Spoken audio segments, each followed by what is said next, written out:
of righteousness by faith in Abraham. Genesis chapter 12 verses 9 and 10, Genesis 12 verses 9 and 10, he passed through Canaan into the south of Egypt. So Egypt is the south. Isaiah 30 verses 1 to 3, Egypt is the south. Those that trust in the shadow of Egypt. Isaiah 30, 6 to 7. The burden of the beasts of the south. So you tie those two together, in the shadow of Egypt and the burdens of the beasts of the south. Egypt is the south. Egypt is the king of the south.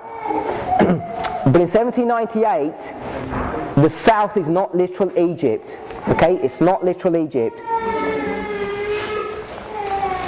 If you go to Revelation 11 verse 2, if you look at the time of that verse, it's actually taken you to 1798, the times of the Gentiles, the 42 months. Revelation 11 verses 3 and 4 also discuss that time period as well, when it talks about the witnesses, which are the Old and New Testament. So we went through Isaiah 31 to 3, Isaiah 30, 6 to 7, Revelation 11 2, Revelation 11 3 and 4. Ellen White comments on this. No, we'll skip the Ellen White. Ellen White's comment is in Great Controversy 267, speaking about the two witnesses, who they are. 267, Great Controversy 267.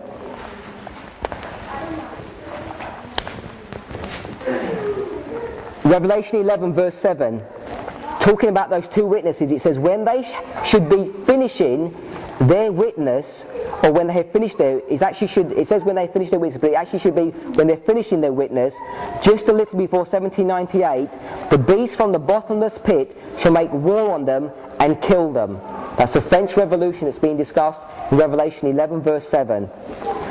The next verse, verse 8, it says, the dead bodies lie in the street of the city, which is spiritually Egypt and Sodom. So there we see the connection in Revelation 11 verse 8, that France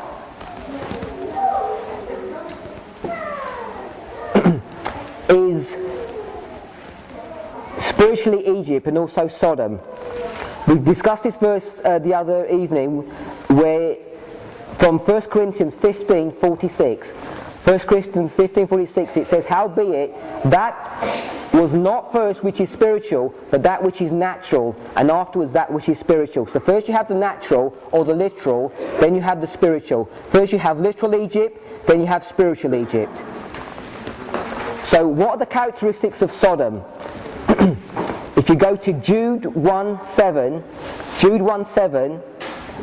and 2 Peter 2:6, 2 Peter 2:6, I'm just going to paraphrase, that the characteristics of Sodom are fornication, strange flesh, immorality, and sexual deviant sins. So it's all to do with about lust and sexuality and deviations of those types. That's the characteristics of Sodom. What are the characteristics of Egypt? So we're picking up the characteristics of Egypt and Sodom because verse 8 of Revelation 11 says it was spiritually Egypt and Sodom. We've tackled Sodom, Egypt. Let's go to Exodus chapter 5 verses 1 and 2. Exodus chapter 5 verses 1 and 2. And this story here is really a story about how God's people are dealing with an atheistic power, because in the rejection of the Lord, Pharaoh does this basically. Pharaoh says, who is the Lord? I know not the Lord. And if you look at that phraseology, it's the very definition of atheism, that they don't know God. So we know that this rejection of God is a testimony that they're atheistic. They're also spiritualistic. They believe in spiritism or New Ageism. Pharaoh believed that he was God himself, or God was within him. So that's a clearly spiritualistic concept. If you go to Great Controversy 268 to 271, Ellen White comments on this, and she clearly tells you 268 to 271, Great Controversy. I'm just going to pick up some pertinent points there. And she talks about the Sodom and the atheistic nature of Egypt. And it says, according to the words of the prophet, then a little before the year 1798, some power of satanic origin and character would rise to make war upon the Bible, and in the land where the testimony of God's two witnesses should thus be silenced, there would be manifest atheism of Pharaoh and licentiousness of Sodom. This prophecy has received the most exact and striking fulfillment in the history of France during the Revolution of 1793, which then went on to 1798, as we've discussed. So we have quite a firm foundation to show that France is Egypt in that history. Great Controversy 268 to 271. So the south, or Egypt, is atheistic France during the French Revolution. It says, the king of the south shall push at him. Psalms 44, 4 to 6. Psalms 44, 4 to 6. I'm going to paraphrase again. It says, the enemies are pushed down through the name of God, not by the strength of bows and swords. So it's talking about this pushing down is referencing a warfare. So pushing down has a reference to warfare. Let's go to Daniel chapter 8 verse 4. Daniel 8 verse 4 says, the ram pushes west, north and south, so no one can stop it. Pushing is to do with warring and fighting. So this idea of pushing is an idea of fighting. So we have atheistic France in 1798 warring or fighting against the king of the north, the papacy.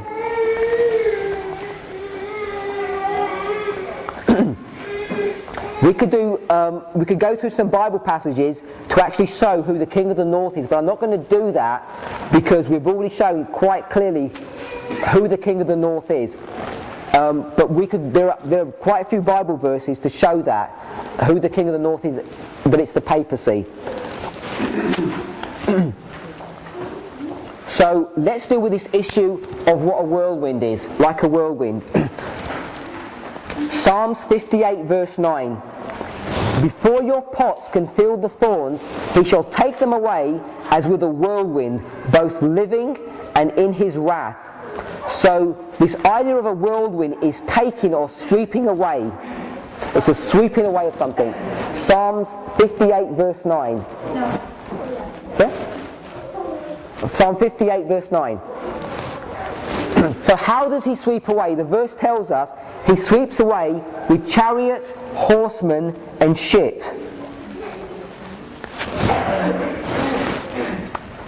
Let's go to Proverbs 1:27. Proverbs 1:27. It says, when your fear cometh as desolation, and your destruction cometh as a whirlwind, when distress and anguish cometh upon you. So when he comes with destruction, with the chariots, horsemen, and ships, this destruction comes like a whirlwind. So when he destroys this power, he destroys it like a whirlwind. So the sweeping away or the taking away of the king of the south with destruction, so that he's no longer a threat and does not rise up. He's no longer a threat or a foe to the papacy as he comes to reign in his ascendancy.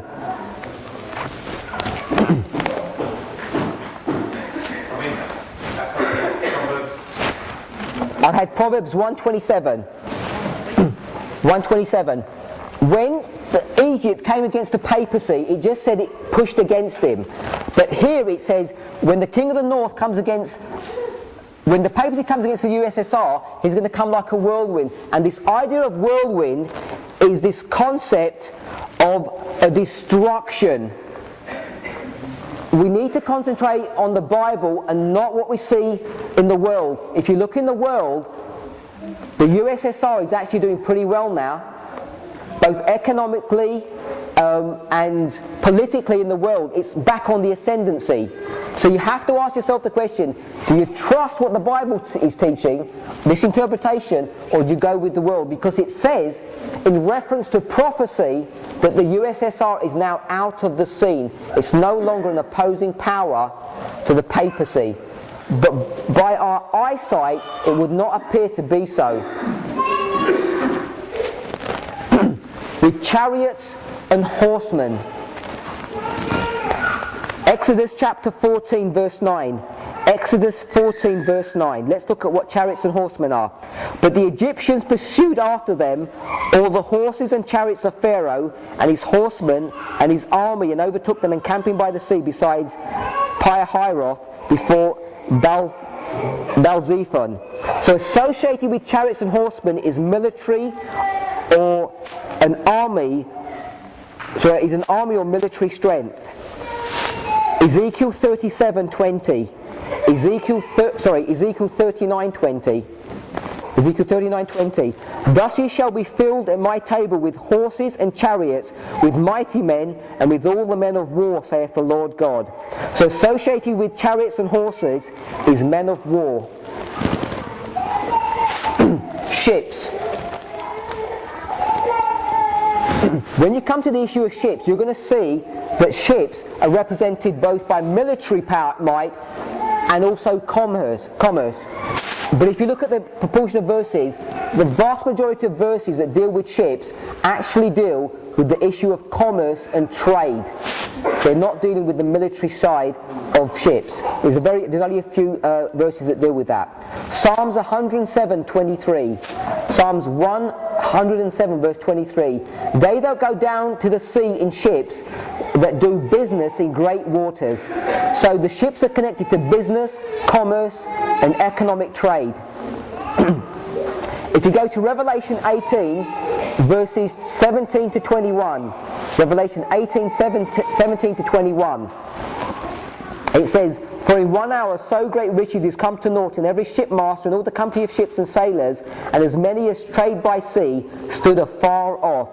So you see again, ships are connected to merchant trade. So we have here chariots, horsemen, and ships. This represents military power, and this represents economic power. So there are two forces that are brought to bear upon the USSR, which destroy like a whirlwind the USSR influence to come against or do harm to the papacy, and it's using military and economic strength. Another point that I want to pick up is the King of the South wars against the papacy. This is one country, and I'll use this idea that the King of the North is one country, although it's not a country per se, it's a religion, obviously, it's a church. When you come to this scenario here, we have this still same one country or one power, but when it comes to the USSR, it doesn't say it's a single country. The verse says, the King of the North will enter in through the countries and overflow and pass over. So it's picking up this term countries. And the reason it's doing that is because we know that the USSR is not Russia. It's Russia and its satellite states. And the thing that happened in this time frame, it wasn't so much the destruction of Russia as a country, it was the destruction of the union or the yoke that Russia had upon its satellite states. So that grip got broken down, and Russia is just a single entity now, a country. Overflow and pass over. Overflow and pass over. Isaiah chapter 8 verses 7 and 8. Isaiah chapter 8 verses 7 and 8. So I'm just going to paraphrase from that, and that verse is talking about a power that is likened to water, and he overflows his banks and conquers Israel. It's actually talking about the kingdom of Assyria, which is the same as the kingdom of Babylon. It talks about how it's rushing and overflowing to come and destroy Israel. So overflowing means to conquer a nation and have dominion and ruleship over it.